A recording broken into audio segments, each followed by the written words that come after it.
Okay, so we've got the piece of wood made the correct length. This is going to be a medieval soprano recorder.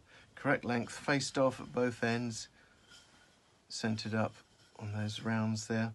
I've marked off, I did the thing with the knife there, with the spoke shave, and I've marked off where I want my window to be, my windway. It's going to be here on this bit of the wood. So this is the blowing end, this is the end where your hands go. So, getting in the lathe, I made myself a new mandrel. So again, it's got the Morse taper on this side, which fits snugly in there all the way. This is 20 because my treble is 19, my soprano is 14 bore, and my sopranino is 12 bore. So that's got 12 there, 14, and I will turn that to 19 at some point.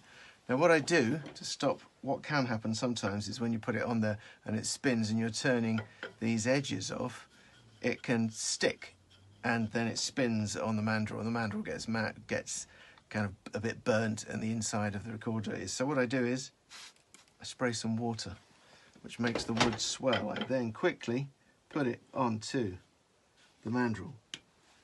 Put the tailstock, tighten it up.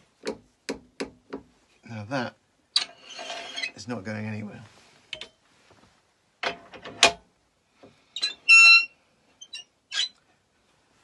Get it lined up. There we go, get my thing. And we're going to just start turning it into a round.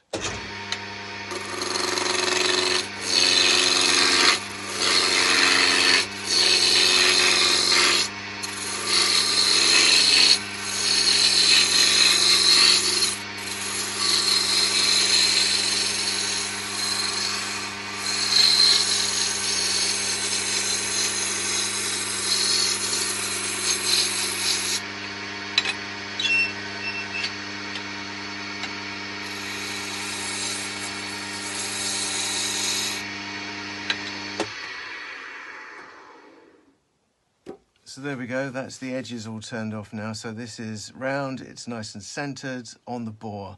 So the next thing to do would be, knowing what measurement it is externally, would be to turn the whole thing down to that, and then to mark off any lines that you need. So for instance, at this end, there is a line to show you where the window is. That was on the original.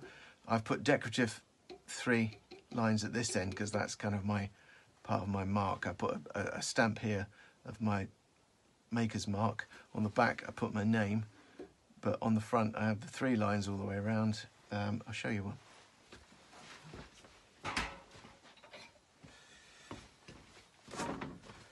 So that's what my recorders look like. 3 lines at the end to identify it. It's quite handy in pictures on YouTube when you see somebody playing one. That's one of mine. There's the line there that was on the original, which marks where the window is going to be cut and the ramp following on from that.